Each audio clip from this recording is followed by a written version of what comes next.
Veja como é fácil ser membro apoiador no meu canal no YouTube, canal Marco Antônio Villa.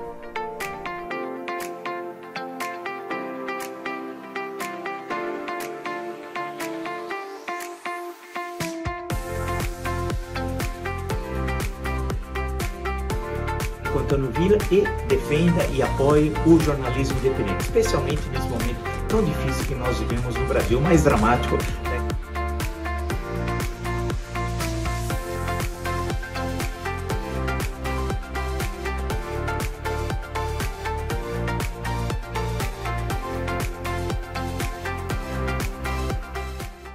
Olá, nós temos uma entrevista totalmente diferente, um bate-papo excelente com o professor Roberto da Mata, que é autor de inúmeros livros, um grande antropólogo brasileiro. Eu, especialmente, um dos seus clássicos é o Carnavais, Malandros e Heróis, para uma sociologia do dilema brasileiro. Foi uma longa conversa, mas como nós íamos iniciar a gravação e ele já começou a falar questões que me pareciam importantíssimas, eu falei, não vamos interromper e aí começar formalmente uma entrevista. Falei, não, vamos apresentar já a conversa, como ela começou, que esse improviso foi brilhante. Então, discussão sobre antropologia brasileira, antropologia norte-americana, sua formação em Harvard, as análises que ele faz sobre o Brasil, de clássicos de antropologia, eu lembrei do Oscar Lewis, né?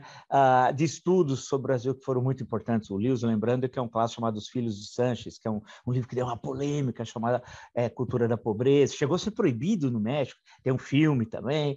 E aí discutimos, eu ia levantando algumas questões e o professor Roberto da Mata, com brilhantismo e apresentando com muito bom humor, um enorme conhecimento da área das ciências sociais. Então, foi uma conversa muito bacana. Então, não é uma entrevista como aquelas, quase nós temos 200 entrevistas no canal. É um outro formato que acabou começando assim e eu achei melhor e tenho certeza que vocês vão gostar. E, por fim, ela é uma entrevista longa, muito longa, cerca de 1h30. Se você não conseguir assistir inteira, é natural, assista por partes. Veja lá até os 30 minutos, depois até 60, porque tem muitas questões. Passa também pelo cinema, por leituras extremamente originais sobre o Brasil, sacadas que só um grande antropólogo, como o professor Roberto da Mata, pode fazer. Tenho certeza que vocês vão gostar, e mais do que dessa entrevista, desse bate-papo com o professor da Mata. Vamos lá, então. Eu estou com inveja dessa biblioteca aí, pô. Não, eu da sua. Você me deu. Eu roubei uma ideia sua numa crônica, falando do capitão, do maluco.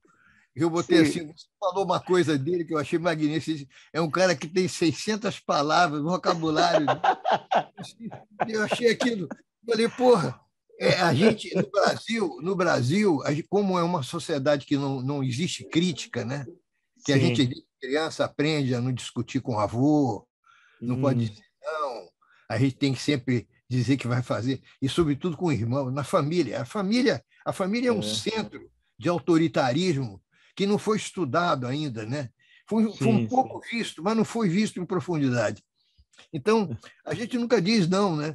Então, eu acho que o seu sucesso, que é mais do que merecido, porque implica também, você deve ter recebido, imagino, né, muita coisa, né? É que você tem uma sinceridade, você fala de maneira direta, e como você é professor de história e tem evidente que você é mais novo, mas me dá uma inveja, é que você fala as datas assim, em staccato. E evidentemente que ninguém sabe. O Globo me mandou agora uma memória, fizeram uma reportagem sobre os 200 anos de independência. Bom, a independência não existiu, porque a independência foi feita entre o avô e os netos. E o filho, e depois feito com o neto, e a República também. O cara falou: ó, vai ter o general entrou lá, falou, vai ter uma República. Isso é uma maluquice, pegou um navio e foi embora. Quer dizer, nós não tivemos. Eu não estou dizendo, eu não estou querendo dizer de jeito nenhum, isso é muito difícil. Falando pessoalmente, pode, mas escrever é muito difícil por causa do limite de crônica, né? É falar assim: não houve o trauma, existe um trauma fundacional, que tanto ocorre no nível individual, né, que todos nós temos, um determinado momento da nossa vida, e que a gente começou a cortar o cordão. Às vezes cortou de uma maneira muito severa, às vezes foi gradativo, né? Que não existiu no Brasil, porque para o caso americano, que hoje também é um caso a ser discutido e criticado, que é uma coisa que vale a pena fazer, né? Não sei se as universidades estão fazendo, mas é importante porque o caso americano eles eram tão puritanos que eles não aguentavam o puritanismo inglês. Eram radicais. O radicalismo tem um elemento de messianismo, é óbvio. Sim, claro. Né? Claro. Saíram, não podemos continuar nessa sociedade. Né? É uma sociedade em que você tem. Nós somos donos dos nossos próprios corpos, nós temos há um problema sério com a discussão da predestinação, se existe ou não, que é um problema fundamental. Né? Tudo que ninguém leu Weber. Mas você falou isso dos Estados Unidos, eu me lembrei das revoluções inglesas lá do século XVII, depois muitos vão lá, são os niveladores, os escavadores, quer dizer, a radicalidade, né, desses movimentos religiosos, políticos, e muitos que acabam emigrando para os Estados Unidos. Né? Deixa eu te perguntar uma coisa, se você permite. Eu acho que nós já nem começamos formalmente a entrevista, mas foi tão legal as questões que você falou sobre família, porque o improviso é difícil repetir. Eu imagino que deve ser ator. Eu nunca seria um ator, porque repetir uma cena de cinema 30, 40 vezes, ou no teatro todo dia, deve ser horrível, porque nem todo dia você tem a mesma emoção.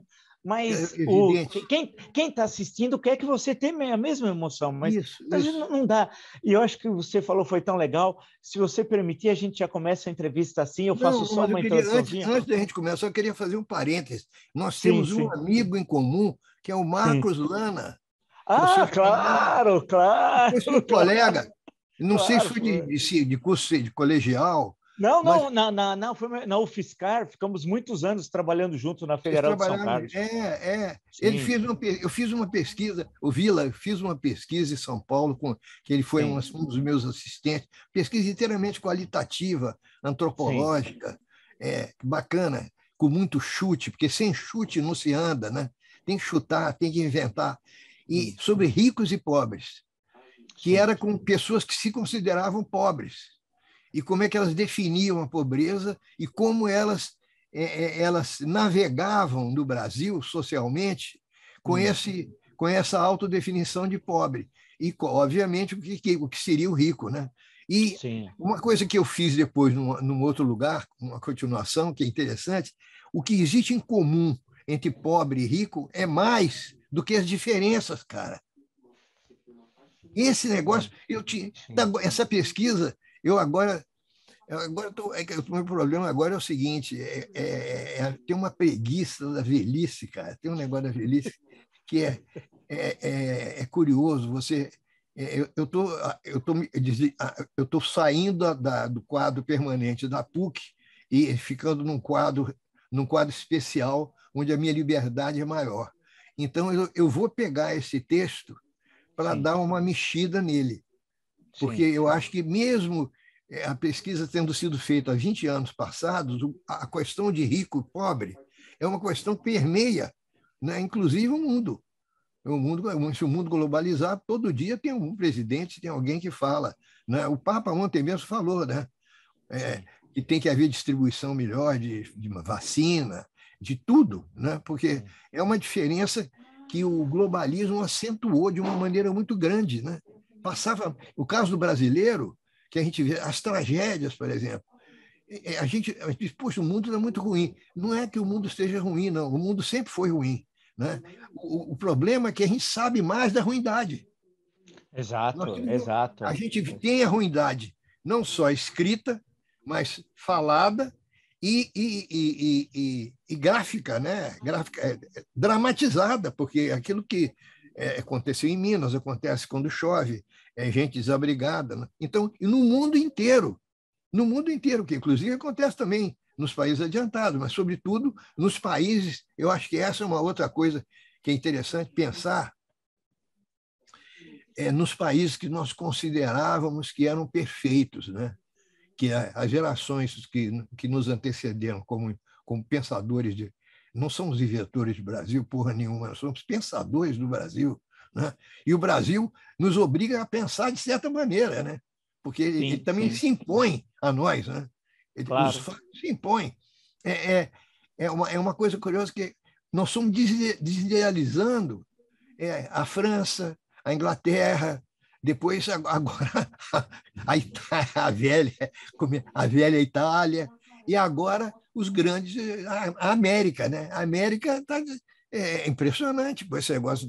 Como é que você faz com a liberdade? Eu estou escrevendo uma crônica que eu comecei ontem, domingo, aliás, que são pedacinhos de coisas, frases. E uma delas que eu digo assim, o que o Rousseau diria hoje se ele visse o conceito de liberdade nos Estados Unidos, né? Que o cara não toma vacina. Eu não vou me vacinar. Os argumentos que nós usamos normalmente são óbvios, né? Você é um vetor de transmissão, você não toma vacina, mas a liberdade é a liberdade, né? Eu tinha vontade de como é que eu vou dizer? É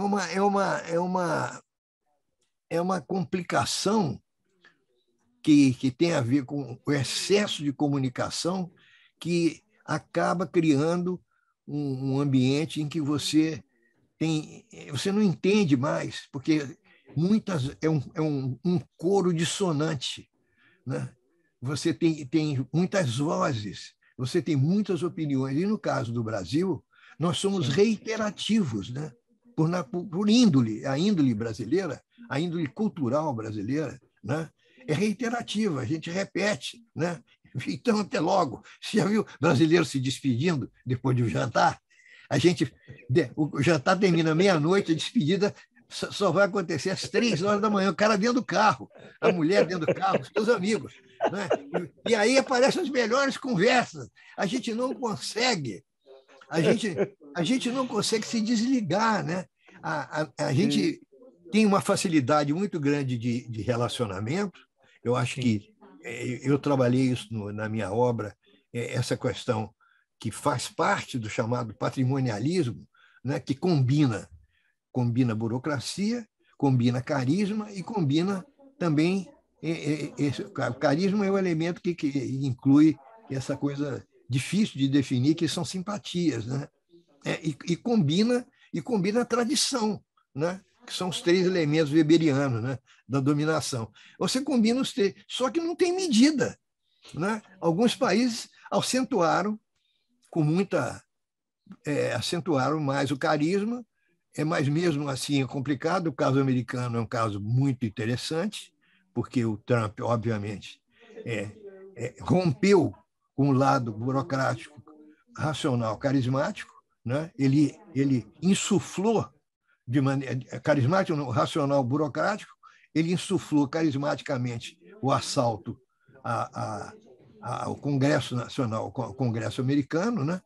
Que eu, brasileiro, não sei se você achou isso, mas eu, como brasileiro, falei, bom, no Brasil, prender um presidente uma coisa louco, né? Aquilo foi um drama, né? Um drama como prender o Papa, tirar um Papa. Mas os Estados Unidos falaram, não, ele vai ser preso. Não foi preso. A presidência americana tem elementos de sacralidade que são muito fortes. O presidente é um cara que pode, como alguns governadores, tirar um sujeito como está a pena de morte, né? E como é um país que todo mundo dá opinião, é muito localidade, porque tem uns elementos de localidade nas localidades, as comunidades são importantes, né? Foi uma coisa que eles tentaram transportar para o Brasil, estudo de comunidade na antropologia brasileira é muito interessante, que tem muita crítica e tem muita coisa interessante que eles fizeram. A maioria era americanos, que eles leram algumas cidades do Brasil como comunidades, como leem as comunidades americanas que você entra, né? Numa cidade assim, aqui é uma comunidade tal, tem 4.500 habitantes, coisa que no Brasil não pode. Primeiro que o prefeito não deixa, né? 4.000 habitantes não é nada. Como é que minha verba? Porque as verbas estão combinadas com com o tamanho da população, com as carências da população, e essa ideia da autossuficiência lá é uma ideia ela é muito densa, né? Não é que eu falo institucionalizada, mas é uma palavra que talvez não seja muito boa. Ela é muito densa. Todo mundo quer uma autonomia, né? As universidades são autônomas. Essas autonomias que às vezes entram em choque, né? E criam progressos e que permitem também que as grandes instituições mudem de configuração, né? Porque eu vejo isso no caso universitário, por exemplo, na área da antropologia, onde eu estudei, né? Harvard não é mais, nem nas ciências sociais, Harvard não é mais a Harvard que eu estudei. Eu não sei qual é o volume de candidatos, né, que aplicam para estudar, fazer doutorado em Harvard. Não é mais, não é mais. Provavelmente também não é mais as universidades, talvez inglesas, que faziam muitos estudos de empíricos, né, muito assim, que era mais a estrutura social que se estudava. A antropologia francesa, através da obra do Lévi-Strauss e da obra do Eduardo Vieira de Castro, que é uma pessoa, não sei se você entrevistou ele. Ainda não. Pois é um homem, foi meu aluno há muito tempo, fez um curso comigo. Não foi meu discípulo, não tem discípulo, não tem. É um desses caras que não tem. É um mestre pensador. É um cara que realmente ele descobriu, ele acentuou, não descobriu, ele acentuou determinados aspectos das sociedades tribais brasileiras, da cosmologia, ele chama de ontologias, né? Da maneira de ser dessas sociedades, com a natureza, que é extremamente interessante, que coloca uma série de problemas interessantes. É um homem, pessoalmente, não vou dizer, vou classificar como complicado ou não, tem lá os vieses dele, mas é um cara. Essa antropologia hoje, né, você falar mais de cosmologia, de mito, do que falar de família, parentesco e organização política, era o tema, são os temas da minha tese de doutorado. Hoje é muito mais cosmologia, é uma espécie de etnofilosofia, né? Que esses caras pensam, né, os problemas do mundo, pensam a natureza, os animais, as estrelas, estão com tanta nitidez e profundidade quanto nós, né? Só que nós, em vários setores, nós temos instrumentos que demonstram coisas e as nossas certezas são maiores, né? Nós sabemos exatamente quando é que um cometa vai transitar numa órbita terrena ou solar. Eles não sabem, mas eles conhecem o movimento das estrelas, etc. Mas toda essa problemática foi uma problemática que eu vivi pessoalmente, porque eu morei com índios, né? Na minha primeira vida. Eu era um menino de 24 anos, você imagina? Eu olho para trás agora, eu estou entregando toda parte dessa estrutura que você está vendo aí atrás, de documento, para o CPDOC da Fundação, né? Porque lá na PUC não existe isso. Eu estou fazendo uma meia aposentadoria, mais ou menos uma aposentadoria, né? Estou mantendo o seguro de saúde e o resto vai ficar por minha conta. Mas eu estou fazendo isso, mas não tem, nós não temos uma estrutura universitária que seja capaz de absorver, né, essa documentação de pesquisa. Eu tenho entrevistas porque teve um momento da minha pesquisa a Pinagé que o plano começou a falhar. O plano falhou, em parte por minha causa, claro, eu era dono da coisa, mas em parte também porque eu vivia no vermelho, cara. Deve ter sido o seu caso, né? E professor universitário no Brasil é tratado como um ser secundário, chato, porque ele sabe. Uma das piores coisas que existe no Brasil é você saber, né? É sair do esquema, é você falar um pouco de fora para dentro, né? De dentro para fora, todo mundo fala. De fora para dentro, você fala, não, mas o que está acontecendo, né? Esse fulano é um cara que tem um vocabulário de 500 palavras, né? Se ele não brigar com alguém, algumas semanas, se ele passar 2 semanas sem brigar com alguém, ele vai provavelmente brigar com ele mesmo, se vendo do espelho, né? Então esse tipo de problemática a gente não conseguiu, não há como você estruturar isso. Eu não sei o que você conhece isso melhor que eu, porra, mas você comenta, né? Você é obrigado,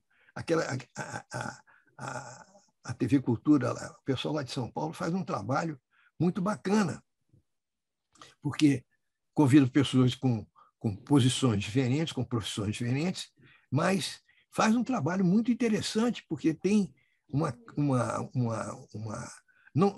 não trabalha só a notícia, mas trabalha a interpretação da notícia, Exato, que é exatamente aquilo que falta. E a interpretação que é inteligente, que não é uma interpretação boçal, né? Porque a notícia, em geral, ela não tem direção. A notícia é notícia, é uma pedra que você jogou na água. As marolas é que são importantes. O que aconteceu? Né? Aconteceu que teve uma marola que destruiu, matou uma criança que fez o diabo.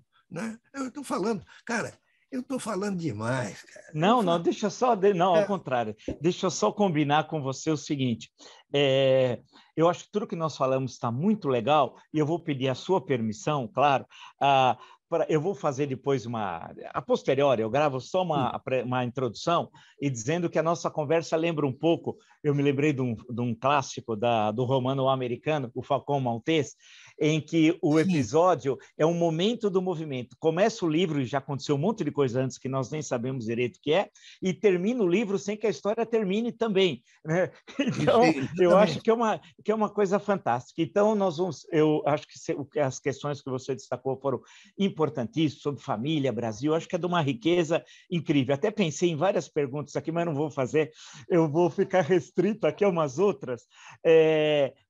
Não, eu vou fazer, vai. Uma pergunta bem breve, de historiador, vai. É de historiador que não tem a capacidade de um antropólogo. Então, é o seguinte, uma época, eu estudei o México, estive também lá no México e tal, e li a literatura, claro, sobre história peguei o final do Porfiriato, a Revolução Mexicana, e li os clássicos, e li também os antropólogos, especialmente, eu lembro que era uma época ainda que tinha a repercussão do livro Os Filhos de Sanches, que foi uma coisa impactante lá, né? E deu toda uma polêmica política, queriam proibir o livro, tal. Oscar Lewis. Isso, Oscar Lewis, perfeito. E depois teve até um historiador bom, um grande historiador sobre a Revolução Mexicana de lá, chamado Luiz Gonzalez, que estudou a comunidade dele já de um ponto de vista de história. Uma comunidade pequena em Michoacán, chamada San José de Gracia, chama Pueblo en Vilo, o livro. E é a história da comunidade. Como é que todos os grandes acontecimentos ocorreram no México, como é que aquela pequena comunidade com 3.000 pessoas, 2.000 pessoas, como é que ela conviveu com aquilo, né? Com tudo que estava ocorrendo no México naquelas transformações tão radicais produzidas pela Revolução Mexicana. Então, eu queria só fazer uma pergunta sobre, porque muitos anos depois eu li muitas críticas ao livro do Lewis, Os Filhos de Sanches e tal, mas eu, como não sou antropólogo, sou um simples historiador, você, com toda a sua capacidade aí, analítica, todo o conhecimento antropológico, que significado tem para a antropologia para os filhos de Sanches? Aí é uma pergunta de um aluno para o professor. Então, eu vou te responder. Eu não vou responder, eu vou te responder assim. São coisas. O meu palpite é que a obra do Oscar Lewis sobre a pobreza mexicana, porque primeiro tem uma coisa que isso aconteceu também ele não é o primeiro, com alguns cientistas sociais americanos que vieram ao Brasil. Né? Foi o impacto de como é que uma sociedade pode ser tão rica e tão pobre ao mesmo tempo. Coisa que espanta, a nós não espanta, porque nós vivemos assim, desde o tempo dos nossos triavós, que eram donos de escravos, né? Então, nós sempre tivemos uma sociedade em que esses extremos existem, né? E o catolicismo brasileiro, o catolicismo íbero brasileiro, contra-reformista, etc., né? Anti-iluminista, né? Não é que o iluminismo seja perfeito, porque o romantismo também existe do lado dele, uma coisa puxa para... Não é isso que eu estou falando, mas o catolicismo, o outro mundo, né? Eu dividi, né? Quando eu fiz os meus trabalhos, eu era mais novo, tinha mais coragem, né? Eu falava em casa, rua e outro mundo. Esse outro mundo, como um elemento de compensação para esse mundo, ele é muito importante no Brasil. Tanto que as pessoas até hoje se assustam. Eu não sei se você faz parte da sua, se a sua experiência se fecha com a minha, mas quando você diz que você não acredita em outro mundo, as pessoas ficam surpresas. Até mesmo alguns colegas. Mas é mesmo, Vila? Não tem outro mundo para você? Não tem mesmo, não, porra. Ou a gente melhora esse, ou porque morrer é um sono. É um sono do qual você não acorda e um dia você vai ser esquecido. Essa resignação, digamos assim, espiritual, né? Essa resignação moral que obriga você a se dedicar a alguma coisa seriamente, ela é muito importante. Eu acho que a primeira impressão que o Lewis, eu não conheci pessoalmente, teve quando ele chegou no México, foi provavelmente isso, né? Essa ideologia cristã de que todo mundo é igual perante Deus, que é verdade, né? Deus trata todo mundo igual, lá no céu. Mas aqui na Terra você tem essas diferenças enormes. Isso deve ter impressionado muito ele. Uma outra coisa que deve ter impressionado muito o Lewis foi a questão da infidelidade conjugal, que nos Estados Unidos ela é resolvida, existe muito, como existe em toda a sociedade humana, mas existe muito lá, mas lá ela não deveria existir. Então, o que os americanos fizeram? Inventaram o divórcio. Coisa que no Brasil, até hoje, existe no papel, mas não existe. Não existe existencialmente. O cara não se livra das várias mulheres com as quais ele teve alguma relação íntima, né? Então, ele deve ter se impressionado com isso. Tanto que, num livro dele, acho que é exatamente Os Filhos de Sanches, ele fala de uma coisa que eu fiquei muito impressionado, porque eu vivi isso pessoalmente com os meus tios. O meu pai, não, mas com os meus tios e com alguns colegas, né?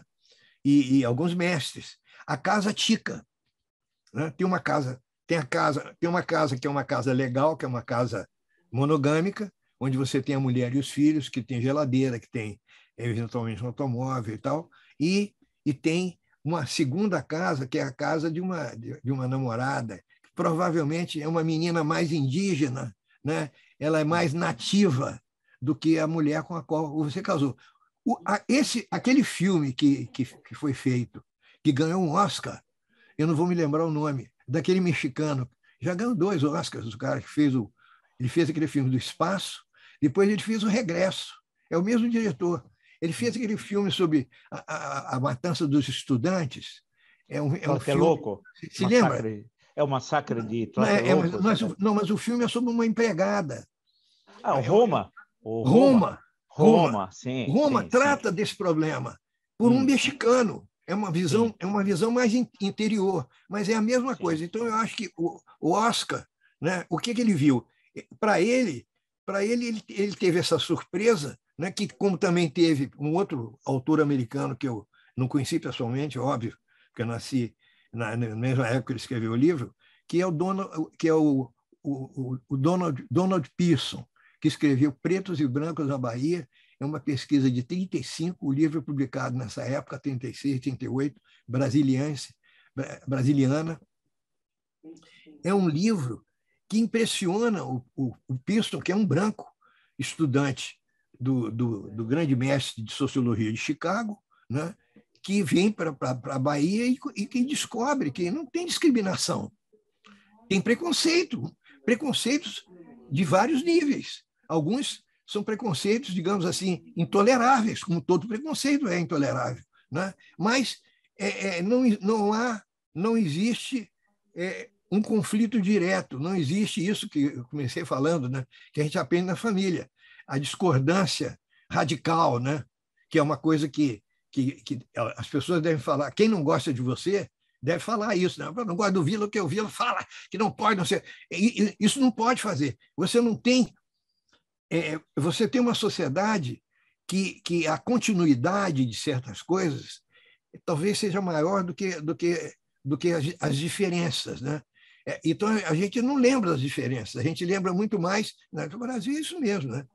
Como é que vai mudar? Eu conheço um embaixador que a frase principal que ele usa sempre é: não, Brasil é Brasil, Brasil é Brasil, não adianta, pode fazer isso, fazer aquilo e tal. Mas a obra do Lewis, eu acho que tem a ver com isso. E tem um segundo elemento, que é um segundo elemento importante, que eu acho que é importante falar, que é o paroquialismo das ciências sociais brasileiras. Não vou falar de história, porque eu não conheço, eu não posso englobar tudo, mas um paroquialismo muito grande, a ausência, né, de leituras que sejam contraditórias, de leituras que sejam paralelas, de leituras que levem você para pontos de vista que não são pontos de vista, digamos assim, não é questão de ser aceitável, mas são pontos de vista que não fazem parte dessa cosmologia, ou da ideologia, talvez o termo melhor, da ideologia brasileira das ciências sociais, que era marxista, que era proto-marxista, eu digo proto-marxista, que era toda ela baseada, né, numa luta de classes. Como é que um cara vai para o México e não vê luta de classes no México? Não pode. Ele tinha que ter visto luta de... Como é que ele vai inventar Ele inventou um termo, ele criou uma expressão que é muito interessante, ele criou uma coisa chamada cultura da pobreza. Por que ele criou cultura da pobreza? Porque nos Estados Unidos eles iam fazer um movimento da pobreza. Se tivesse muito pobre nos Estados Unidos, se não tivesse as oportunidades que as classes, os imigrantes que formaram a base da classe operária americana tiveram. Se isso não tivesse acontecido lá, se não tivesse um processo de ascensão social continuada, ou seja, todo americano que eu conheci na minha vida, o avô foi pior do que o pai, e o pai é melhor do que o filho, se não tivesse esse sentimento, né? Papai teve um automóvel, mas eu posso ter dois. Papai tinha um emprego, eu ganho o dobro do salário dele porque eu ganho mais do que ele, mas além disso a minha mulher também trabalha, né? Esse sentimento, eu acho que ele tem permeado os Estados Unidos durante alguns séculos, né?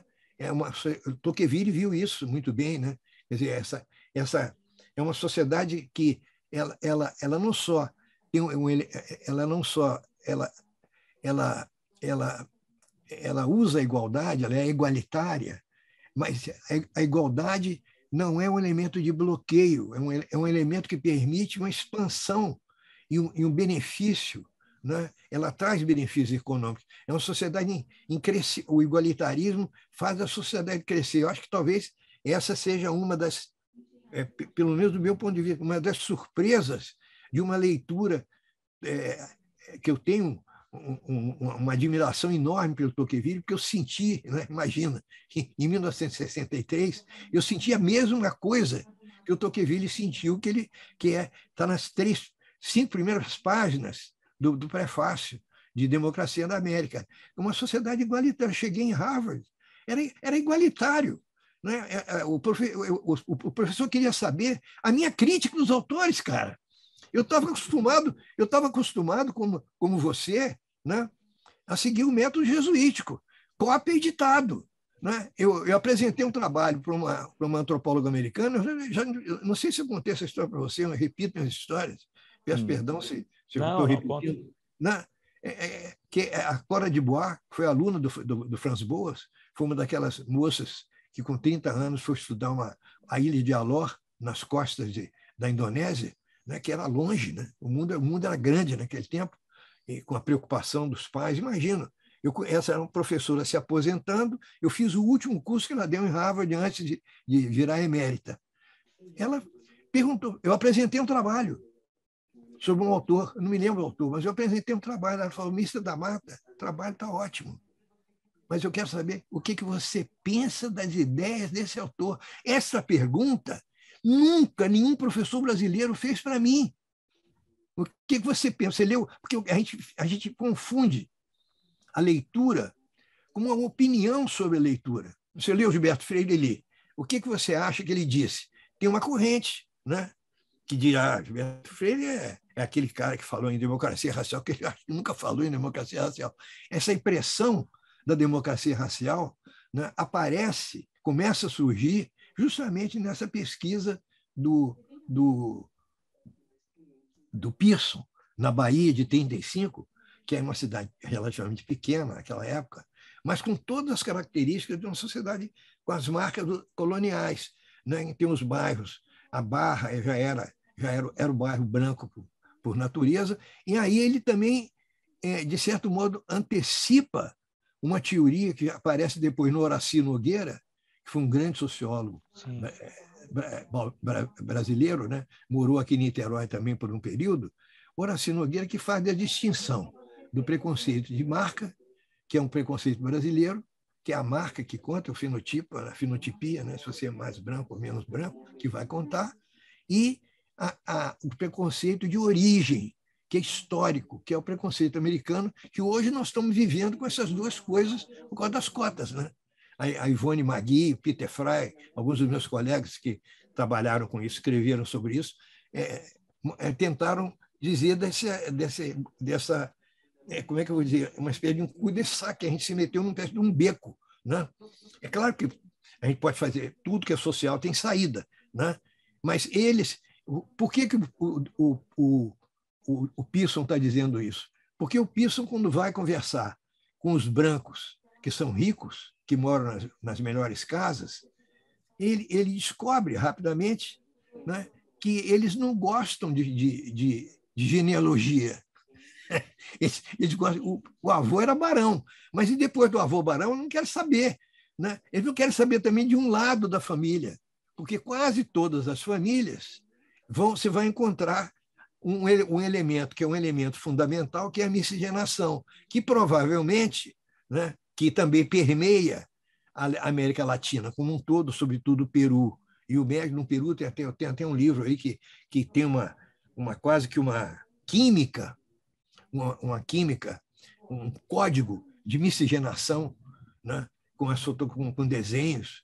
Eu comprei esse troço lá no Peru, mas no México deve ser parecido. E isso deve ter assombrado o Oscar Lewis, né, que é um americano, né, que, como você sabe, tem aquele espírito rooseveltiano, né, de melhorar o mundo. Né? A gente vai vencer o Hitler, né? A gente vai acabar com o mal. Né? Naquela época era mais claro, né? As coisas apareciam, eram menores, o mundo era maior e nós, as opiniões eram menores, né? Tinha menos livro, tinha menos informação. Então, essa ideia que nós vamos democratizar todo mundo, que o Stanley Kubrick, né? Do qual você certamente é um grande fã, como eu, né? O Stanley Kubrick faz aquela ironia maldosa naquele filme dele, Aprendendo a Matar, em inglês o filme do treinamento dos fuzileiros navais. Né? Nascido para Matar, né? Born to Kill. Born to Kill, né? Born to Kill, né? No Born to Kill, que eu acho que ele aparece essa frase, né? Você pensar que se vai enfiar uma faca na barriga de qualquer americano, de qualquer pessoa do mundo, você abre e sai de lá de dentro um liberal americano, né? Um partido republicano e um partido democrata equilibrados não são mais equilibrados, né? Porque o Trump desequilibrou tudo. Então tem um elemento carismático, né? Que é um elemento humano, que é da nossa natureza, né? Que é da nossa índole, né? Esse elemento carismático que pode ser um elemento dominante e pode ser um elemento que vem perturbar aquilo que faria parte da dominação clássica weberiana, iluminista, né? com evidentemente, o toque pessimista alemão, né? da dominação racional burocrática, na qual o próprio burocrata é obrigado a seguir a sua própria burocracia, né? Não pode mudar nada. Que é a jaula de ferro que o Talcott Parsons traduziu como jaula de ferro. Então, a minha impressão sobre o Lewis é que o pecado tem um pecado original, que é um etnocentrismo inconsciente que é projetado no estudo que ele fez no México. Mas isso acontece no Brasil também. Algumas comunidades foram lidas assim, né? Os americanos sempre se surpreendem aqui no Rio de Janeiro, talvez mais do que em São Paulo, mas você deve ter passado por essa experiência, né? Como é que vocês permitem isso? E nós, brasileiros, não entendemos essa pergunta, porque, para nós, a sociedade não depende de nós. A sociedade tem dono. Não somos nós, são os caras que nós elegemos, mas eles viraram donos e cortaram o cordão umbilical com a gente. Isso nós estamos revivendo, Vila, nós estamos revivendo isso, né, de uma maneira intolerável. Está chegando no ponto do intolerável, porque nós dizemos isso já vários governos, né, que vão mudar. A gente elege, aí, mas quem fez? Quem fez o seguinte, né, é o capitalismo, né, que cria essas diferenças, assim, mas o capitalismo, os capitalistas não podem mudar, eles não podem criar, por exemplo, um fundo filantrópico, né? Eles não podem construir casas melhores, como os ingleses fizeram no Brasil, com campo de futebol, inclusive, para poder disciplinar o horário, né? Campo de futebol, botou um bar também no fundo da vila, para o pessoal se embebedar sábado e domingo, para não pensar em se revoltar. Fica tudo bêbado, cantando música. Né? Será que eles não pensam nisso? Nós nunca pensamos nisso? Né? Não, nós somos mais pacientes, né? No sentido pior da palavra, né? Nós somos mais lenientes. Né? Nós achamos que, como você ouviu isso, eu ouvi isso tantas vezes na minha vida, o mundo não muda, Roberto. Querer mudar o mundo, cara, você está ficando maluco, meu filho. Papai, evidentemente, né? O grande reacionário da minha vida, né? Não sei se foi o seu caso, mas foi o meu. Meu pai pobre, se eu pudesse pedir perdão de joelho, eu pediria, mas nunca mais vou ter essa chance, né? Papai, eu era o revolucionário, um merdinha de 20 anos de idade, achava que sabia, tinha a chave da história, né? Que eu tinha lido muito mal, o Manifesto do Partido Comunista, e discutido na faculdade. Li mal, mas nem sabia, né? Da vida do Marx. Enfim, eu não sabia. Edmund Wilson, nunca tinha ouvido falar em Edmund Wilson, né? Eu só fui ouvir falar em Edmund Wilson e Karl Polanyi em Harvard, cara. Quando eu estava com 20 e pouco, jovem, mas em 63, né, esses livros não tinham entrado no Brasil, não faziam parte, por isso que eu falei paroquialismo. Então, a obra do Oscar Lewis foi recebida no Brasil, né, não como uma adição a um conhecimento da América Latina, que tinha, evidentemente, o seu viés, como todo conhecimento tem o seu viés. Tinha um viés americano, que a gente podia ver em algumas coisas nitidamente, por exemplo, no meu caso, né, eu vi a reação dele, né, essa coisa, como é que todo mexicano pode ter uma casa tica, né, uma namorada, uma amante, né? Isso num país que inventou, que já nasceu com o divórcio, né? Já nasceu com o livro do Nathaniel Hawthorne, né? A maldição o adultério como uma maldição, né? Como uma traição inominável, que é uma traição pessoalíssima, né? É a traição da intimidade. Isso para nós, era banal. Um dos nossos valores, um dos nossos aprendizados, né, que hoje tem uma reação que eu acho excelente, né, do movimento feminista, né, é que a gente tinha a obrigação de comer todas as mulheres do mundo. Isso está na nossa cabeça. A gente pode pensar, colocar no papel, botar em cima da mesa várias vezes, mas isso faz parte de uma índole, a índole brasileira, né? Tem uma libido que aparece muito claramente no Carnaval, que esse ano a pandemia vai tolir novamente, né? Mas que é típico dessa ética carnavalesca, né? Acho que é uma brincadeira, que é uma coisa que foi feita num determinado momento, mas que vai ser perdoada. Então, em relação ao Oscar Lewis, eu tenho a minha opinião hoje, né? Eu tenho os livros aí. Outro dia eu peguei um, né? Peguei exatamente um desses, não sei se foi Filho de Santos, ou foi sobre essa noção de uma cultura da pobreza. O que significa a cultura da pobreza?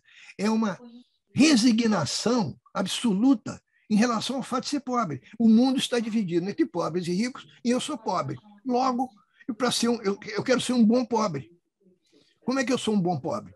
Aceitando a minha posição, não reclamando, tratando com respeito os meus patrões, que são as pessoas que cuidam de mim, e vão além do pagamento, né?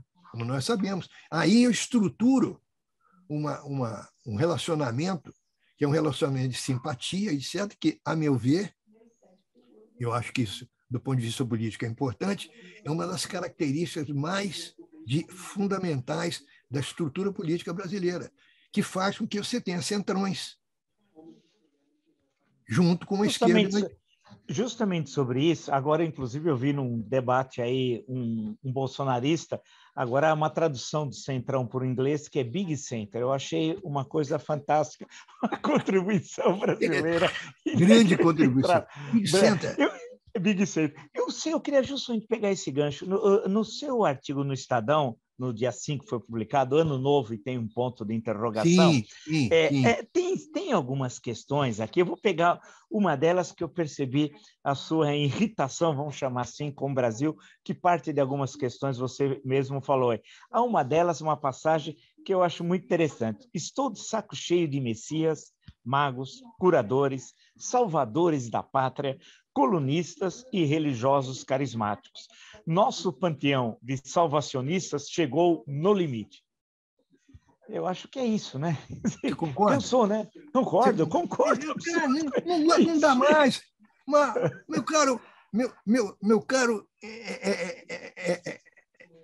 Marco Antônio,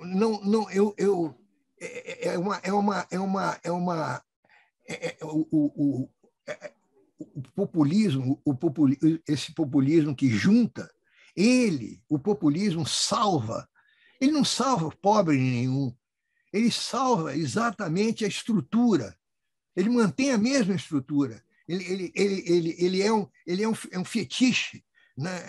É uma mistificação para não mudar, né? Porque você promete que você vai melhorar, aí vem Bolsa Família, Bolsa Escola, Bolsa não sei o quê. Então, cara, não tem um milionário brasileiro, não conheço nenhum milionário que tenha feito, não tem filantropia nesse país, cara. Está começando aí alguma coisa de filantropia, não existe filantropia. A coisa tem que ser de graça, né? Os direitos trabalhistas são direitos, eu estou vivendo isso agora, né? Os direitos trabalhistas são duríssimos em cima dos empregadores, né? Eu já vivi com empregados, mas eu estou vivendo agora com uma universidade, né? Eles são duríssimos em cima dos empregadores. Conheço pessoas que perderam quase tudo por causa de malversação de fundos de garantia, que não foi pago, esse tipo de coisa. Ele é duríssimo, não estou dizendo que não tinha que ser duro, ele tem que ser duro, é evidente que tem que ser correto. Mas nós, infelizmente, né, todas as gerações que eu fui vítima, né? Fui vítima do populismo, evidente, né? Da chave. Quem é que sabe? Quem tem a chave da história? Hoje, quando você tem uma coisa hoje que eu li outro dia num livro de um escritor americano muito que ele diz o seguinte: o Tocqueville, se estivesse vivo hoje, o Tocqueville jamais imaginou o islamismo como um player, como um ator. Jamais imaginou, né, os chineses, a China, que é um país imenso, como um player, né? Evidente que, se você falasse da Rússia, o Tocqueville talvez conhecesse pelo menos as linhagens monárquicas reais, a realeza russa, provavelmente ele conhecia, porque ele era um homem da realeza, né? Mas a Rússia como uma potência, né? Mas, sobretudo, a China e o Islã, né? Como potências, como figurantes de um cenário planetário que é mais do que complicado, né? Ele é mais do que complicado, porque você é historiador, e eu não sei se vai concordar comigo, mas você sabe disso melhor do que eu, né? A constante da história é que a Terra não mudava, né? O planeta não mudava. Aí veio a Grécia, teve a Guerra do Peloponeso, vieram todos os Césares, né? Um matando o outro. Calígula é o diabo, que é recuperado, é desrecuperado. Vem o grande Júlio César, né? Aqueles generais, toda aquela estrutura romana incrível, né? Ontem, por acaso, eu estava aqui com a minha mulher e perguntei a ela, vê aí no Google a dieta romana, porque eu estava jantando. A dieta romana tem negócio de língua de passarinho, como um refinamento, né? Era uma coisa que era, ao mesmo tempo, rústica e de um refinamento incrível, né? Com as refeições, com as divisões que nós brasileiros mantivemos, né? A divisão de uma pré-comida, uma entrada, um prato principal e depois uma sobremesa que na Itália, como você sabe muito bem, não sei se você ficou irritado, mas eu fiquei querendo que eu comesse 40 pratos, porra. Vocês vão me desculpar, mas eu não sou romano, né? Eu não faço parte da Roma antiga, eu sou um brasileiro. Então eu acho que a constante foi a terra não mudava, né? Até Malthus falou mais de população. Não, mas a Gaia, a Terra era constante, a Terra era capaz de produzir, de nos fornecer infinita quantidades daquilo que nós precisávamos para que a gente pudesse viver bem ou viver mal. E hoje eu acho que parece que não é bem assim, né? A descoberta é óbvia, né? A mudança climática está na cara de todo mundo, né? Não há como fugir da mudança climática, né? E não há como fugir de que chega num ponto que você não pode ter mais uma indústria baseada em petróleo, né? O Levi-Strauss tem uma metáfora interessante que ele fala nas sociedades frias e nas sociedades quentes, que seriam baseadas no motor de explosão, né? É um negócio levi-straussiano, como sempre, né? Eu, pelo menos, né, acho, né, foi um dos meus heróis intelectuais, ainda é um herói intelectual, era um homem com um pensamento. Tristrópicos é um livro que vale a pena ser lido, relido, porque é de um brilho excepcional, que é mais ou menos isso, são os limites do humano, né? É um pouco isso que eu falei nessa frase, que você tem toda a razão, eu estava irritado, né? Na minha pobre irritação aqui de Niterói, né? Escrevi, estava de saco cheio de salvacionistas, né? E porque nós não temos salvação, Vila. Não temos. Nós somos bichos. Nós somos um bicho que nós nos inventamos. Né? A cultura nos inventa. E as culturas são diferentes, e as línguas são diferentes. Né? Agora, elas são mutuamente traduzíveis. Isso é uma coisa curiosa. Né? Os animais, um tigre não fala. Graças a Deus, os animais não falam.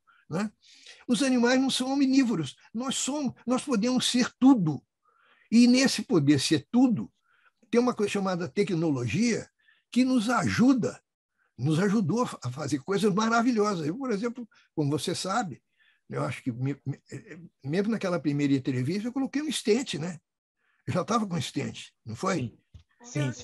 Cara, você olha para a minha cara hoje, né? Eu estou... Roberto, você está com... eu sou um cardíaco, tecnicamente falando, né? Estou fazendo dieta, estou tomando cuidado, certos cuidados e tal. Estou vivendo uma vida normal, fazendo meus exercícios, estou normal. Né? Mas, graças a Deus, né, a cabeça não foi mexida. O logos, né, está intacto, não foi mexido, graças a Deus. Vamos ver até onde vai. Né?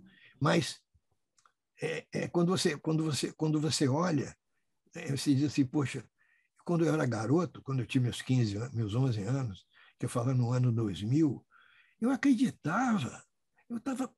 Eu lia aqueles gibis, Flash Gordon, que era um dos meus heróis favoritos, eu achava que no ano 2000 a gente já ia estar habitando outros planetas. É impossível. Hoje, pelo que eu entendo, não é muito dito, porque eles não se. É interessante, né, na cultura ocidental, o messianismo ocidental, que está hoje, ele é muito voltado para a tecnologia, né? Os tarados da tecnologia, uma ideologia tecnológica que pode fazer tudo, mas não pode.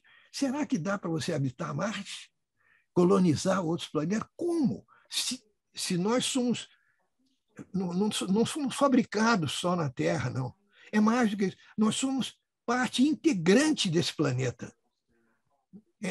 Sem esse verde que você vê da sua janela, eventualmente, que eu vejo da minha, sem essa chuvinha que cai, né? Sem esse clima, sem todo um conjunto de milhões de fatores, provavelmente não existiria esse bicho que nós somos. Eu gosto da palavra bicho, que está definido pelo Câmara Cascudo, que ninguém lê mais, né? No dicionário, que é tudo aquilo que tem uma diferença, que tem alguma coisa excepcional, é um bicho. Né? Mas o bicho homem, né? O bicho humano, é esse bicho que nós somos, que pode fazer tudo, que pensa tudo, que inventou todos os deuses, né? Que acredita que existem outras. E o pior é que realiza, né? Tenta realizar e dependendo de situações, faz um projeto para realizar, e eu acho que a grande surpresa, até hoje, de grandes estudiosos americanos que aqui vieram para ver o Brasil, né? Inclusive um presidente da República que viajou com Rondon. Né? Eu imagino como é que o Franklin Roosevelt...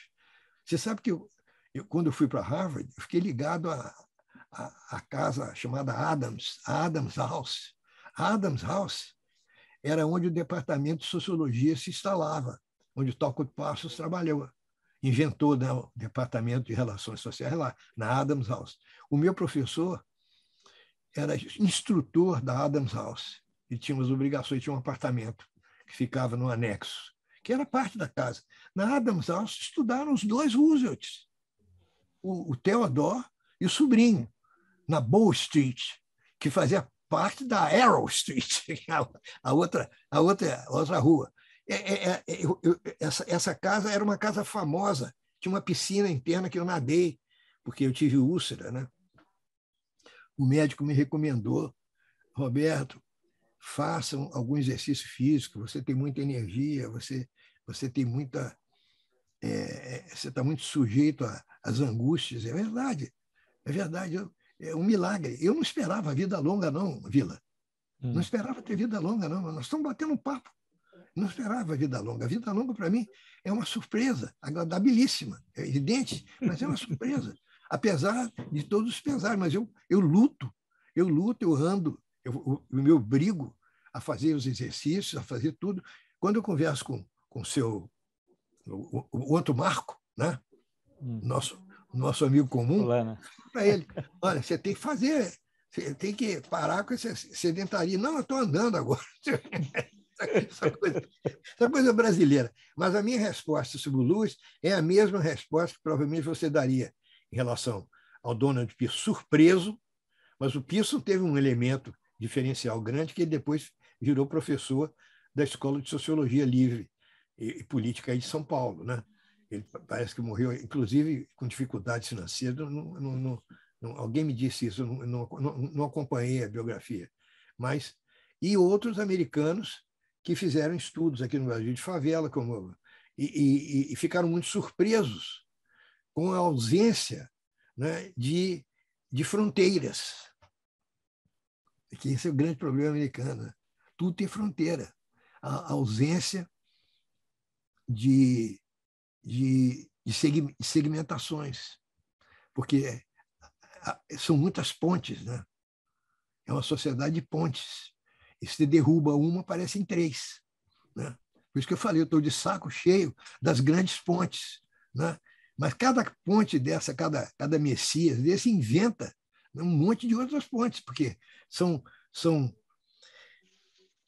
aquilo que eu falei, você até usou como o lead, que eu achei, fiquei muito gratificado, né?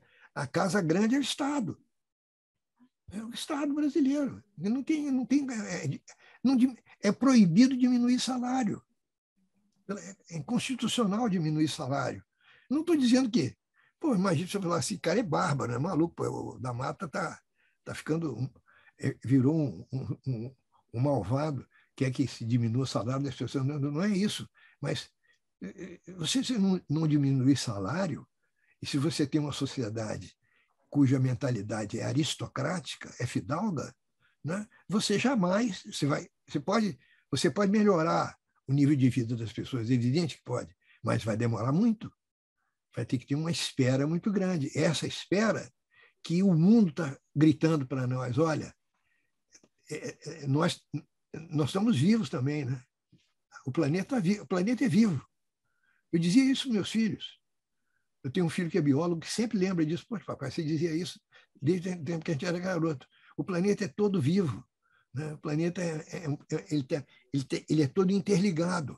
Então, mexeu com uma parte, você vai mexer com outra. Você não sabe como, mas mexe, né? Então, é isso. No mais, meu caro. Deixa eu aproveitar e te perguntar uma última coisa, porque, puxa, ouvi-lo é sempre um enorme prazer em conversarmos do seu artigo. Há um parágrafo aqui que eu acho que também é muito legal. E eu acho que a gente fecharia com isso. Veja, num chavão, o ano novo, entre aspas, realiza a sua costumeira malandragem de mudar não mudando. Continuamos a pensar o tempo cronométrico, ingenuamente imaginando que quanto mais velhos, mais ficamos adiantados, ou ficamos adiantados entre aspas. Quando, na verdade, eu acho que aqui o Brasil de hoje é uma infâmia de atrasos, é um país de tempos perdidos. Pô, aqui é uma pancada, aqui é uma análise duríssima. Isso aqui é realmente... É uma análise duríssima, mas é uma análise... Né, eu vou te explicar uma coisa que você está me dando a oportunidade de falar, né, que eu acho bacana. Sim. Né? Quando chega meio-dia, eu escrevo, o pessoal diz, sábado tal, eu trabalho sábado com você. Né? Você é um workaholic como eu, né? Somos doentes. Tecnicamente, falando da massa brasileira, dos intelectuais brasileiros que a gente conhece, nós somos doentes, né? Porque, pô, a gente trabalha o tempo inteiro e gosta do que faz, que é pior ainda, né? Isso que é o pior. A inveja que se desperta, eu falei, os caras gostam, cara. Eles são muito malucos, entendeu? Então, o que acontece? Eu trabalho sábado e domingo. Quando chega no sábado, tem um costume aqui em casa, que foi estabelecido tem uma década, mais de década, que a minha mulher vem com um black label, com gelo, água mineral, e sempre um biscoitinho, uma coisinha pequena. Né? E é quando eu estou com a crônica, eu estou estruturando a crônica fica estruturada. E aí, quando eu releio, né, você sabe disso, né? Como que escrever que é entrar na língua de maneira concreta, que não é falar, que você escreve aquilo que está escrito, você releu para mim o que eu escrevi, parece até que é um outro cara, né? Será que fui eu mesmo que escrevi isso? Não, porque é uma coisa tão agora, essa última frase é tão dura, né?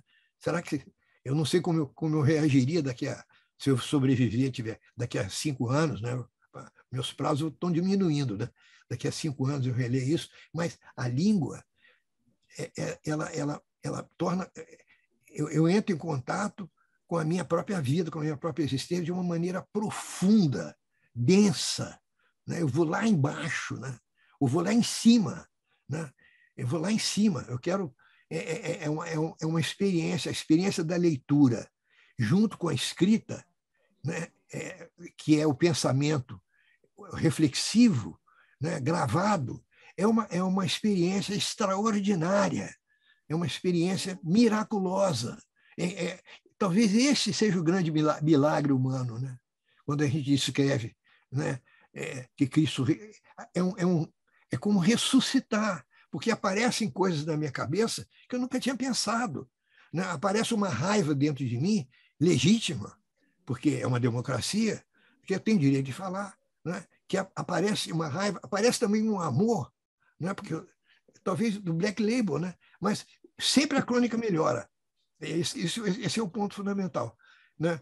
Eu tomo esse drink, entro num estado de graça, né? Que é que tem a ver com um presente que eu já até escrevi sobre isso, um presente que a longa vida tira de você, porque você tem que ver que não tem futuro. Não dá mais para quem. Ou eu escrevo. Eu tenho várias coisas de ficção, vários contos, etc. Ou eu junto esses contos e faço esse livro nesses 2 ou 3 anos aí que eu tenho, ou eu não vou fazer mais. Vai se perder no computador. E hoje, né, vai se perder. Então, eu tenho que, ou eu meto a cara, né, crio vergonha e faço, continuo na minha maluquice de ser um alcoólatra trabalhador, meu alcoolismo de trabalho, ou eu não vou fazer. Então, esse momento, né? Esse momento quando eu finalizo para mandar para o jornal, né, a crônica inteira, né, mando para o Estado e para o Globo, onde os meus editores são maravilhosos. É uma eu chego no fim de semana, aí agora eu fechei o fim de semana. Quando? Domingo à noite. Fechei o fim de semana, almocei, tem netos, meus netos vêm aqui, né? Filho, vem o pessoal aqui, mas eu fechei à noite. Mas o que é fundamental, né, é como isto permite explicar um Machado de Assis, negro, numa sociedade aristocrática branca, fundador da Academia Brasileira de Letras. É sensacional, né? Hein? É Exato. sensacional. Né? Sim, Não sim, tem um sim. escreveu O Machado de Assis não escreveu páginas e páginas e páginas e contos, histórias maravilhosas. Não tem um escândalo, não tem um caso de homossexualismo na obra do Machado.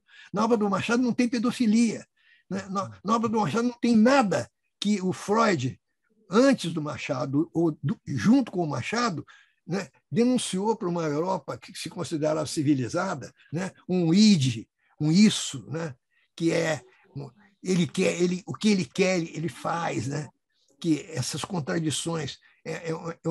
Um escritor, não deixou de falar em conflito, mas é um escritor que colocou dramas de uma sociedade escravocrata de uma maneira absolutamente de acordo com os limites éticos, né,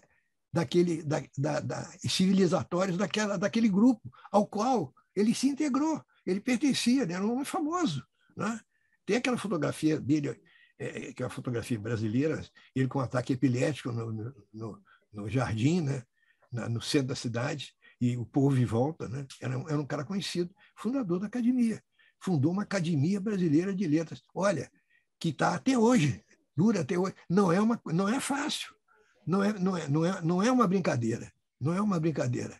Né? E uma obra que cada vez que eu leio, que eu releio, né? Quanto mais velho eu fico, eu digo, como é que esse cara driblou todo mundo. Né? Foi um driblador intelectual maravilhoso. Né? Foi um homem que conseguiu falar o que ele quis, da maneira que ele quis, sem, num momento, as pessoas perceberem de quem que ele estava falando. Ele estava falando dos grandes, dos amigos, ele estava falando do imperador, ele estava falando dos donos de jornal, dos donos de empresas, dos grandes os comerciantes brasileiros que fizeram o Brasil, né? Essa coisa do comércio, que tudo tem troca, tudo você pode trocar, essa coisa que está imbricada, né, na nossa vida, de troca de favores, de eu te dou isso, você me dá aquilo. O cara já faz de. Teve uma pessoa que falou para mim assim: eu fiz tudo de caso pensado. Essa expressão é tipo, sabe o que você está falando, né? Fazer de caso pensado. Né? Pô, eu vou ficar amigo de fulano porque eu quero casar com a filha dele, ou então eu vou casar com ela para pegar o dinheiro do pai dela. Né? Tudo de caso pensado. E aí é uma sociedade mais de atores do que de gente, né? Sim, sim, sim. É isso. É isso. Isso, isso. Afinal, Olha, quem somos nós?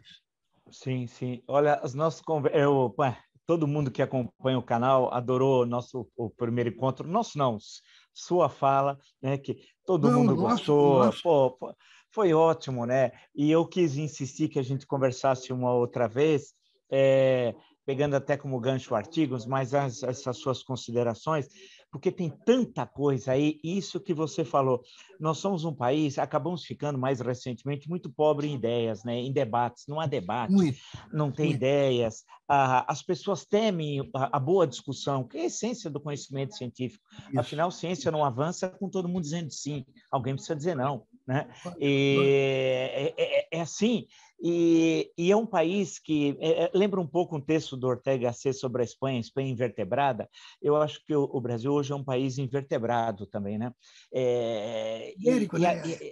E é uma situação que vai se agravando, parece que cada vez mais. Algumas vezes dá até desânimo mesmo, porque a gente vê certas coisas que parece que a gente não encontra um caminho de saída. Fala, meu Deus do céu, onde é a saída disso tudo, né? Mas nós vamos encontrar em algum momento, creio.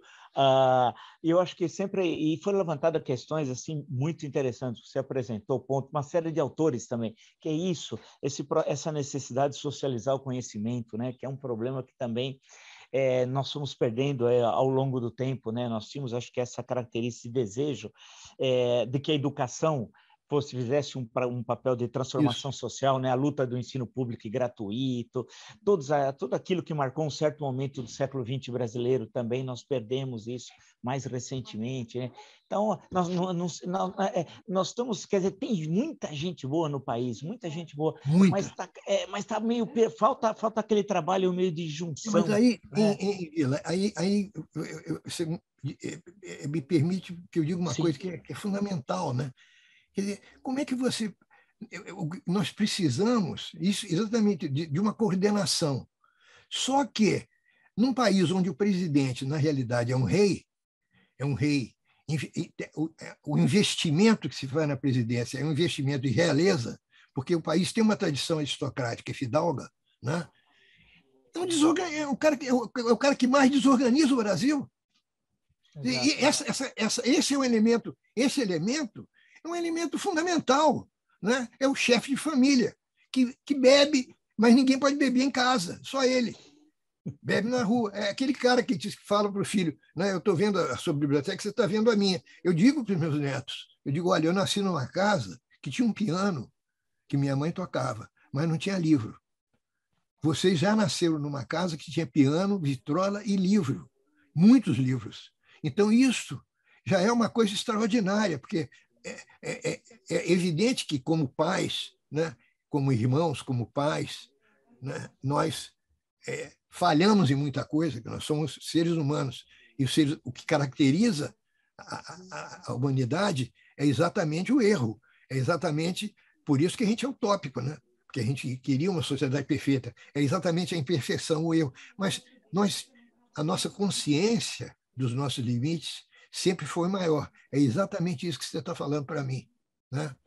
Então, a minha luta pessoal, né? Ensinando, e eu aproveito, né? Quando você me convidou, né? Me solicitou, poxa, uma entrevista, eu fico feliz, cara. Eu fico feliz porque eu estou conversando com um homem que comunga comigo de muitos ideais, que são esses ideais, primeiro, de não ter medo de distribuir o que a gente sabe, né? E distribuir o que a gente sabe com uma certa ênfase, né?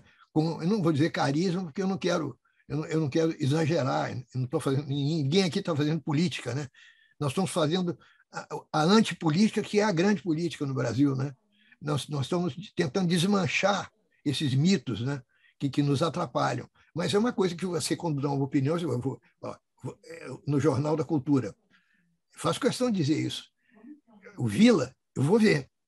Eu não vou dormir. Eu estou lá, fico deitadinho, né? Tem uma televisão grande, porque eu estou com o olho meio ruim, mas eu vou ver o Vila, porque eu sei que ele vai dar uma opinião ele é um radical positivo. Ele fala com convicção, tem ênfase no que você fala. Então, tem sinceridade no que você fala. Essa palavra, sinceridade, é a palavra do que você falou do Gasset, falta. O invertebrado não tem sinceridade. O invertebrado se adapta, bicho. Né? Ele vira pelo avesso. Nós não viramos. É preciso que o país seja um país adaptável, seja um país que tenha, sobretudo, paciência com aqueles que não tiveram oportunidades, não tem dúvida, mas ele tem que ter um projeto, ele tem que ter algumas coisas que eu digo, né, isso eu não faço. Tem que ser weberiano nesse sentido, né, da política, a ética e política. Né, esse conflito entre política e ética tem que ficar com a ética. Né? Não, isso eu não posso fazer, né? Isso aí eu não consigo, eu não admito isso. Né? Esse negacionismo, o negacionismo é antigo, né? Negacionismo é uma palavra maravilhosa. O negacionismo é antigo. Né? Quando todos os grandes cientistas ouviram a negação, né? Todos. Não teve um escapou. Um deles, um que sofreu muito, porque um dos meus heróis, que é o Freud, esse foi até expulso da Sociedade Médica lá de Viena, quando disse que as crianças tinham uma libido, né? Não é propriamente uma sexualidade, mas as crianças têm uma libido, elas têm desejo. Né? Não tem ninguém que não tenha sido cancelado. Né? Às vezes o cancelamento é suspenso. O cancelamento, não, a ausência de cancelamento, inclusive, pode ser até uma desgraça para a própria pessoa, que se perde no seu sucesso. Né? Tem várias pessoas que a gente conhece que se perderam no próprio sucesso. Né? Mas isso que nós estamos, quer dizer, essa conversa são conversações, né? Digamos assim, que ultrapassam o nível de sociologia, de antropologia, de história, ligados com a antropologia, porque uma coisa que eu descobri depois de velho, né, é que a diferença sempre leva a um sofrimento. Né? Sempre leva, a diferença sempre tem um elemento que é irredutível. Senão, o mundo não existiria. Né? Outro dia, uma moça me perguntou o que eu achava da língua neutra. Pô, não existe língua neutra. Não pode ter uma língua neutra. Como é que vai ter uma língua neutra? Né? Em que você pode, sim, em determinados momentos, você pode ultrapassar as diferenças. Mas as diferenças só podem ser ultrapassadas entre seres humanos verbalmente. Só podem ser ultrapassadas através de programas, através de atitudes. Né, que são, sobretudo, atitudes que são coerentes. A coerência é parte da sinceridade, né, que eu gosto dessa expressão weberiana, isso eu não faço. Né, é uma aula sobre um assunto. Falar de uma coisa que eu nunca li, que eu nunca entendi, eu não faço. Se eu não tivesse lido o Lewis, né, a obra dele, e essa ojeriza uma cultura da pobreza, porque a cultura da pobreza, obviamente, do ponto de vista teórico, contraria, né, aquele marxismo da época brasileira, que era muito forte. Era um marxismo acadêmico muito forte, positivo, importante. Né? Deu uma contribuição importante, mas extremamente formal também, bastante formalista. Mas foi importante, foi o que me marcou na minha vida. Né? Eu só fui desmanchar essa leitura, né, do proto-marxismo quando eu cheguei em Harvard e comecei a ler o Durkheim, que ninguém leu no Brasil, até hoje. É um autor desconhecido, porque pensam que ele é um educador no mau sentido, né? Como nós sabemos chamar. Não, o Roberto da Mata é um excelente educador. Eu vou ficar ofendido. Você também ficaria, não, Vila, pô, conheço o Vila, educador maravilhoso, pedagogo maravilhoso. Quer dizer, falou em pedagogo, então pior ainda, né?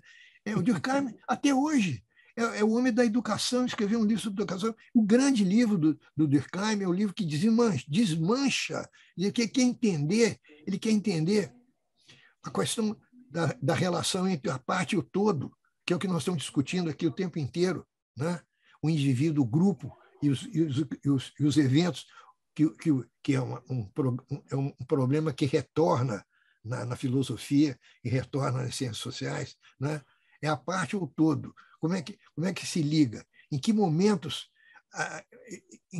o português está falando por mim ou eu estou falando o português que eu quero? A língua me obriga a falar certas coisas, né? Essa ideia de que quando você bebe um copo de vinho, o vinho também está te bebendo, que a gente não pensa.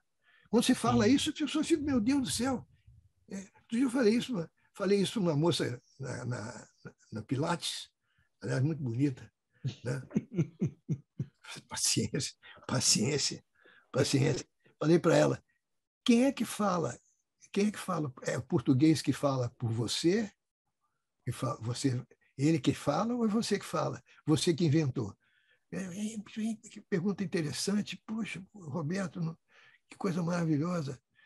Né? Me chamou de professor, né? Professor, que coisa maravilhosa. Porque é isso. Uma das coisas que nós não discutimos do ponto de vista político com intensidade, com a devida intensidade, talvez, como nós tomamos posse de cargos. Os americanos inauguram cargos. O presidente americano inaugura a presidência americana. É um ritual de inauguração. Quer dizer, ele jura que ele vai continuar. Só que não fez isso o Trump, né? O que é uma coisa gravíssima. E por isso o Trump é realmente... O Trump é uma figura, é uma ovelha negra, no sentido clássico do termo. Né? Ovelha negra. Porque ele nega o juramento que ele fez.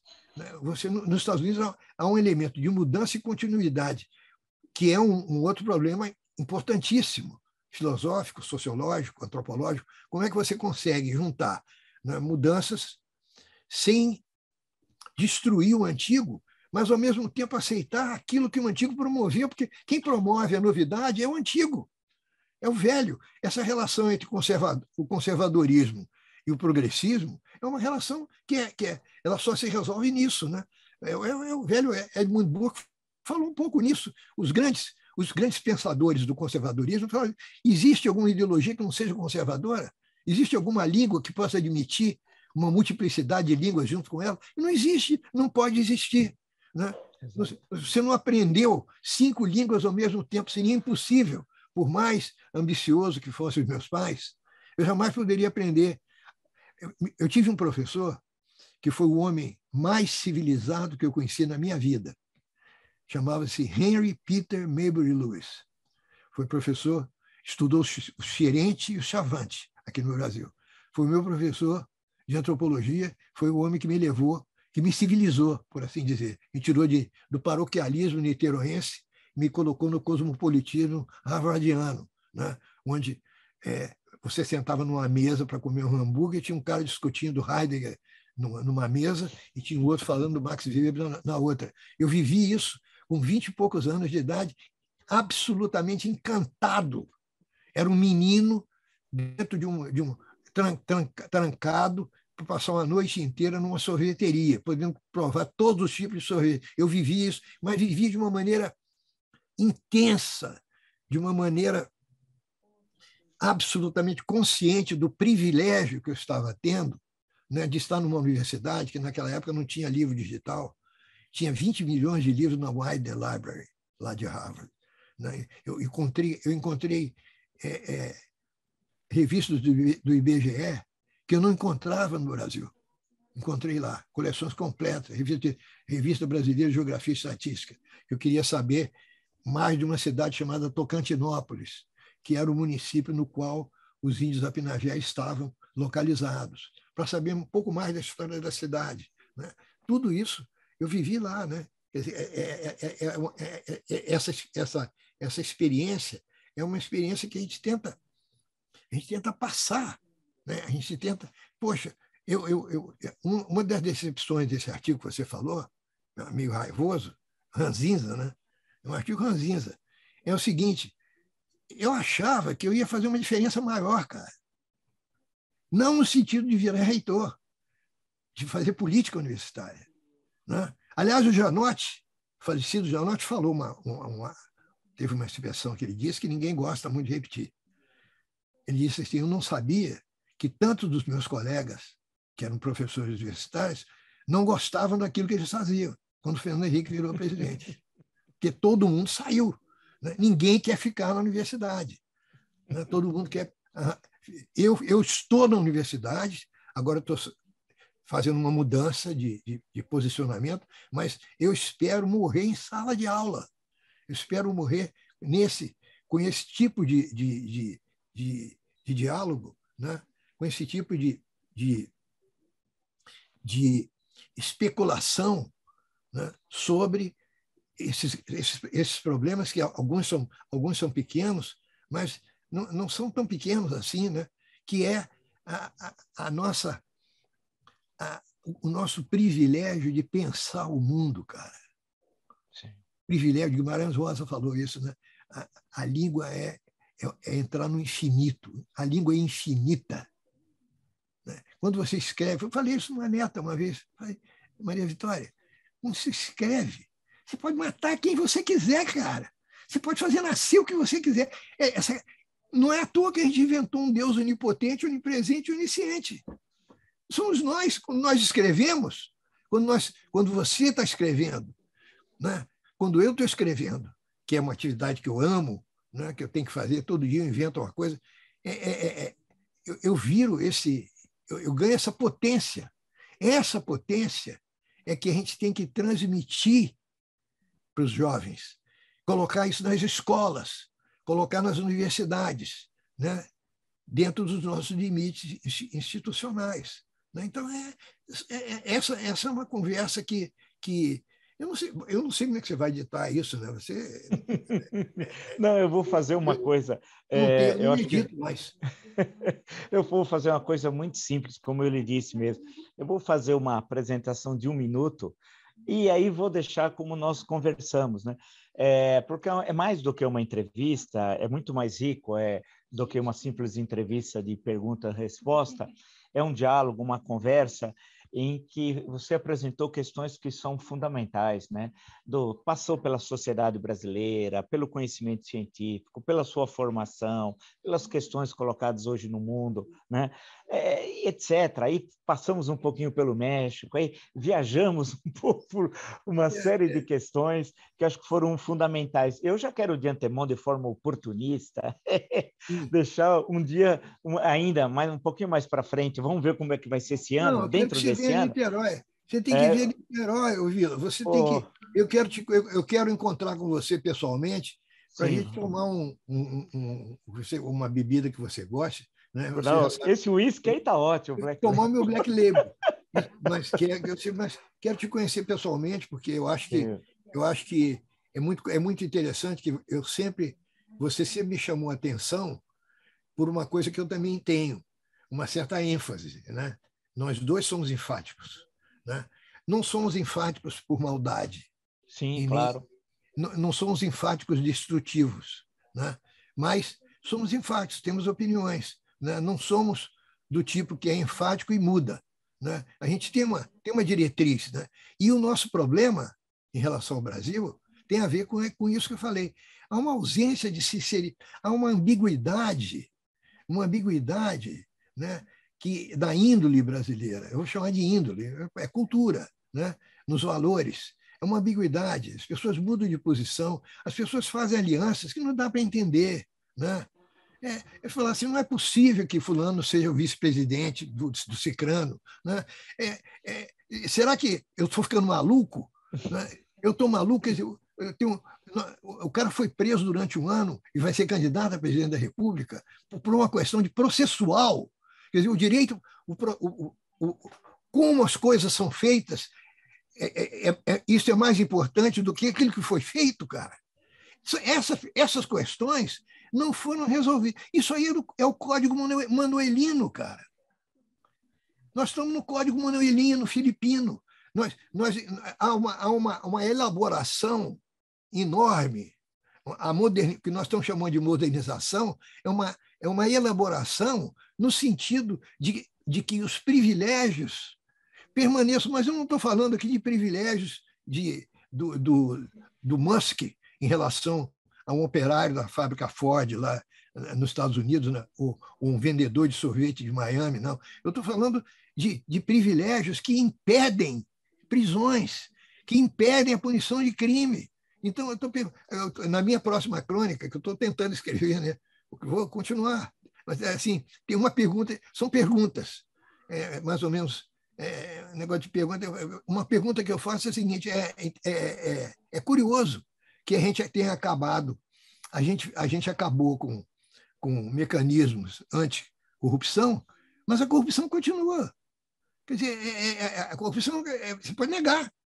Não é importante. A Lava Jato morreu, foi enterrada, morreu, já está em missa de 30º dia, talvez missa de 1 ano, de 2. É uma coisa, já virou coisa do passado, mas a corrupção continua. E continua forte e firme, né?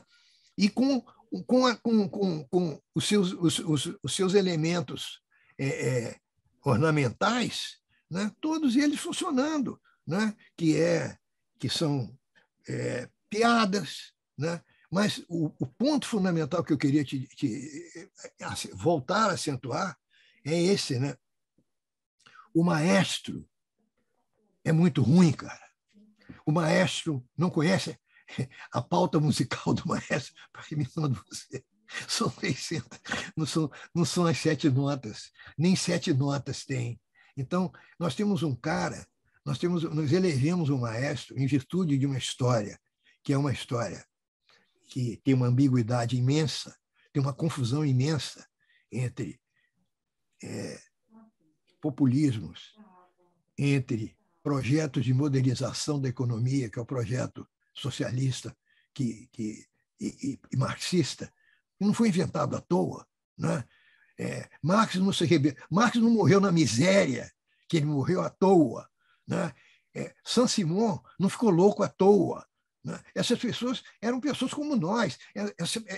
O surgimento de uma indústria, o surgimento de uma técnica que independe de tempo e de espaço, que é o caso da caça, da pesca e da agricultura, que é o caso da indústria, é uma invenção extraordinária.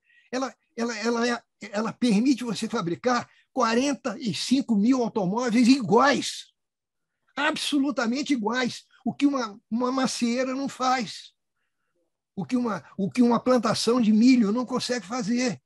Não tem 20 espigas de milho iguais. O cara vai te contar, tem diferença aqui. Os automóveis, esse salto industrial que hoje ele está revestido, né, de um conhecimento, de uma sabedoria, né, prática, uma sabedoria prática, porque que é como uma bala, né, vai numa direção. E vai numa direção que esgota uma série de coisas, que é difícil de retornar, né? E aí tem os elementos que são... Não sou eu que estou falando isso, cara. Schopenhauer já tinha falado, Platão falou, né? Todos os grandes pensadores, eu não sou um grande pensador, eu sou um cara que... eu te falei, eu sou um rapaz de Niterói, continuo sendo hoje um velho de Niterói, esforçado, que leu mal certas coisas, outras coisas não leu, mas numa busca, eu estou na busca, eu estou andando, eu estou caminhando, eu sou um caminhante. Então, a questão do líder, a liderança, as lideranças de um país, né, que estariam, teoricamente, no parlamento, no executivo, no judiciário e, sobretudo, no executivo, no judiciário, no legislativo, no executivo, mas o executivo é fundamental, né? A atitude do presidente, porque o presidente, de certo modo, ele é a encarnação da nacional, ele é a encarnação do coletivo, né? Ele tem que... todos os grandes presidentes encarnaram o mal, uns mais, outros menos, mas encarnaram isso. Não, o projeto é um projeto... Eu não estou dizendo que ele tem que ser um revolucionário, não, ele muda. Os americanos conseguiram, né, até um certo ponto, não sei se vão continuar conseguindo, mas ninguém sabe. Dizem que já tem um livro escrito, né, A Morte, as democracias morrem, tudo morre, né? As aristocracias também morreram, né? Você sabe disso melhor que eu, né? falar para a moça lá que escreveu o livro, né? Porra, Atenas morreu, Esparta morreu, a Guerra Peloponesa acabou, né? Os grandes, né? Tudo, os faraós não tem nada mais interessante do que os faraós, né? Construírem aqueles túmulos incríveis, né? De onde saiu esse troço, cara? Né? Você construiu uma pirâmide para se colocar lá dentro, morto, seu corpo morto, com tudo, né? Para depois ser saqueado durante séculos. Virou um banco. Né? Tem um maluco que eu li um sociólogo maluco, não me lembro do artigo, que diz que no fundo, era um funcionalista, que, no fundo, todo esse programa funerário egípcio era uma maneira de distribuir renda. Muito errado, não, porque os grandes túmulos dos aristocratas, que não eram aristocratas, eram deuses, né? Egípcios, viraram bancos eternos que os bandidos saquearam e, evidentemente, distribuíram esse dinheiro, compraram coisa, compraram carro, casaram, não sei o quê. É extraordinário. Esse tipo de liderança, né? De liderança estável, a última que teve foi do FH, do Fernando Henrique, né? Que toda vez que você fala, mas fez isso, fez aquilo, ninguém é perfeito, mas tinha um equilíbrio, tinha pelo menos o diálogo, né, civilizado, né? E isto é que, de repente, sumiu no Brasil, sumiu. Né? Sim, um diálogo que você falou, nós estamos meio, não tem, Roberto, não tem ideia, não tem discussão, né? Por isso que a gente está conversando, né? E se bobear, eu né, passaria a tarde toda conversando com vocês, porque eu falei, era importante você poder a gente ter um lugar, né? Isso que a universidade deveria estar fazendo, e faz, muitas delas fazem, né? Um lugar onde você possa, durante 2 horas, 3 horas, você ler em conjunto, né? Você estabelecer um entendimento em conjunto. Tem uma frase do Thomas Mann que eu amo, né? Ele diz: a inteligência é a última que chega. Porque primeiro a gente faz a merda, né? Depois vai pensar. Mas ela sempre, com sua luz fraca, ela tem uma luz muito fraca, mas ela ilumina. E é isso que esse exercício, né, que a gente faz com os nossos limites, né, os nossos limites, com as nossas fragilidades, com as nossas limitações de espaço, de tempo, né, e que eu acho que, para mim, é um prazer, né, nesse dia a gente está fazendo, né? E eu espero continuar, mas Mas vamos sim, mas vamos marcar uma outra oportunidade. Acho que a conversa foi excelente, excelente mesmo. Tem muitas coisas interessantes que você destacou. Eu acho que você lembrou, falta uma prática universitária desse tipo de conversa, né? De sentar, de leitura, da troca de autores. Eu li isso, gostei, não gostei daquele. Do que você falou, olha, eu li, gostei. Porque parece que ninguém lê mais os colegas, parece que é proibido também. Não né? pode. Muito menos criticá-los, discordar, né? Que é a essência, né? Toda razão. Então, eu acho que essa conversa realmente foi muito boa. Eu agradeço muito a gentileza de você ter me atendido. Muito obrigado mesmo, Roberto. Você foi muito, muito gentil. E ainda vamos conversar ainda desse ano, que vai ter muita coisa. Acho que vai ser um ano politicamente muito agitado. Queiram as entidades metafísicas que controlam as nossas vidas, e Deus sabe como. E Deus tem um Deus dos deuses, né? Deus sabe o que vai acontecer com a gente, mas você conta comigo. Eu agora vou ter provavelmente mais tempo, né? Espero poder aproveitar melhor esse tempo para escrever algumas coisas que eu estou querendo fazer muito, já desde garoto, desde adolescente, né? Mas, como sempre, é um grande prazer conversar com você. Desde da primeira solicitação, eu falei assim, será que o Vila vai me detonar, cara? Pâncio Villa, mas não é Pâncio Villa, é Marco Antônio Villa, pô. É um cara civilizado, altamente preparado, porque eu sempre gostei da maneira como você, eu te falei isso várias vezes, mas repito, eu acho que é difícil você encontrar alguém que fale com a sua determinação e com a sua sabedoria, e com a sua precisão, mas passa, né, uma coisa que você tem, que é sua, que eu acho que também eu tenho, né, por isso que a gente tem um diálogo, uma simpatia, né, quase que, digamos assim, instantânea, imediata, né, rápida, que é a sinceridade, cara. Sim, sim. É a sinceridade, né? Que a gente não aguenta esses exageros do poder brasileiro. Porque não é poder, claro que tem, mas quando você falava, por exemplo, eu me lembro de você falando do Supremo Tribunal Federal, que você sabia tudo, que das cozinhas. Os caras têm cozinha, não sabiam. Eu falei, porra, não é possível. Só o Villa. É o Pâncio Villa falando para mim que tem cozinha. Quer dizer, pô, tem de coisa demais. Quer dizer, as instituições brasileiras se repetem. Elas não se complementam. Cada uma delas faz uma revista, faz tudo, é